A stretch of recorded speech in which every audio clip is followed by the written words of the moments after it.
ये नहीं कि आप किसी से प्यार नहीं करते या आपको कोई बहुत बेकार लगता है, दिल में तो आपके लिए उसके बहुत पाप हो रहा है और मुंह से आप उसको मीठा मीठा बोल रहे हैं। तो ध्यान रखना, आप कहीं ना कहीं एक ऐसी चीज उत्पन्न कर लेते हैं जो आपके सत्य के ओर चलने पे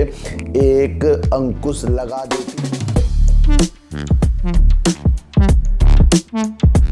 नमस्कार, मैं स्वागत करता हूं आपका अपने ही चैनल में जिसका नाम है डीप सर्च 6। और आज बात करेंगे सर वोडाफोन आइडिया, एयरटेल और रिलायंस की और अडानी जी की, क्योंकि अडानी जी की जो न्यूज़ निकलकर सर शनिवार और संडे से तहलका मचा रही थी, उसने तो अपना काम कर ही दिया था कल, जिसकी वजह से एयरटेल ने 34 रुपये की गिरावट कर दी थी। वो तो उसका काम हो चुका है सर, क्योंकि न्यूज़ ही इतनी ज़्यादा आ चुकी है। तो इसके बारे में बात करने से पहले आपको एक चीज़ बता दूं सर कि ज़िंदगी में जो आप चाहते हो वो आपको तभी मिलने की एक चेष्टा भगवान करेगा कि जब आपके दिल में अच्छी चीज़ होगी और वही चेहरे से आपके दूसरों के लिए निकल कर आएगी, यानी कि आपके बातों के द्वारा दूसरों के प्रति आपका नज़रिया क्या है वही आपके दिल के अंदर होना चाहिए, वही आपकी जुबान पे होना चाहिए।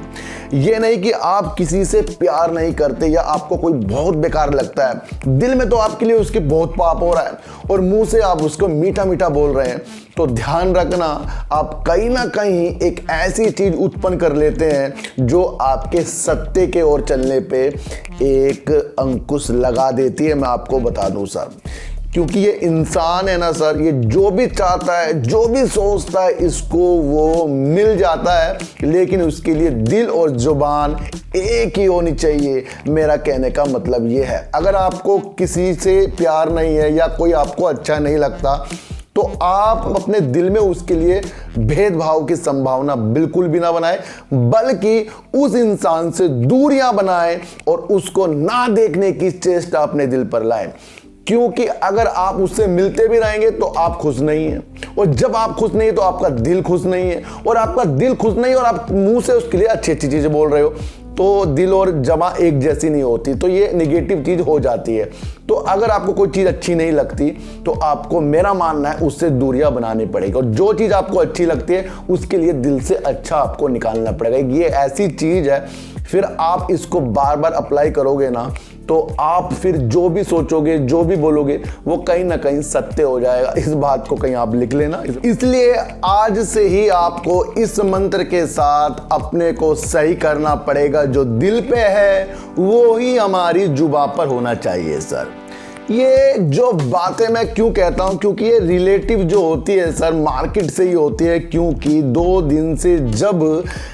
अडानी जी को न्यूज चैनलों वालों ने एयरटेल जियो की नींद उड़ाने वाली न्यूज के साथ दिखाया था तो कई निवेशक जो थे एयरटेल में वो घबरा गए थे, और उसका भी नजरिया आपको 34 रुपये एयरटेल गिरता हुआ दिखाई दिया, क्योंकि लोगों ने अपना प्रॉफिट बुक करना शुरू किया। लेकिन अडानी जी का ये कहना कि वो सिर्फ अपने कारोबार के लिए ही प्राइवेट नेटवर्क यानी कि 5G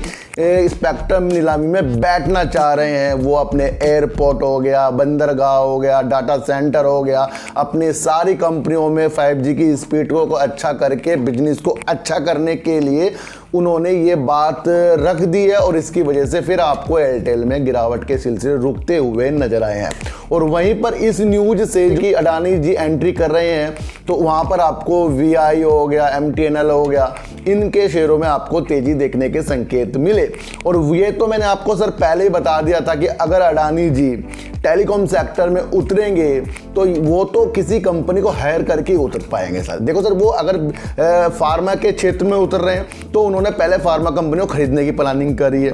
अगर वो किसी भी ऐसे क्षेत्र में उतर रहे हैं कि वो नया बिजनेस हो तो वो उसको खरीद रहे हैं पहले, तो तब संभावना VI और GTL इंफ्रा की बढ़िया बन गई थी कि अडानी जी अगर उतरेंगे तो फिर इन्हीं कंपनी का एक छोटा सा, आपको पता है सर कि ये बहुत ही लॉस दे रही है कंपनी, तो इस वजह से इनकी संभावना बढ़ी थी और इन शेयरों में तेजी के संकेत आने को मिले थे। तो न्यूज जो है ना सर, पल भर में शेयरों की चाल बदल देती है और पल भर में शेयरों को कहां से कहां तक पहुंचा देती है। तो ये सारा का सारा मसला न्यूज का है सर। तो अब न्यूज में ये आ गया है कि अडानी जी अपने बिजनेस के लिए ले रहे हैं सर। तो हम ये सर 90% तक मानेंगे कि अपने बिजनेस के लिए ले रहे हैं, लेकिन 10% फिर भी हम थोड़ा सा संचय करेंगे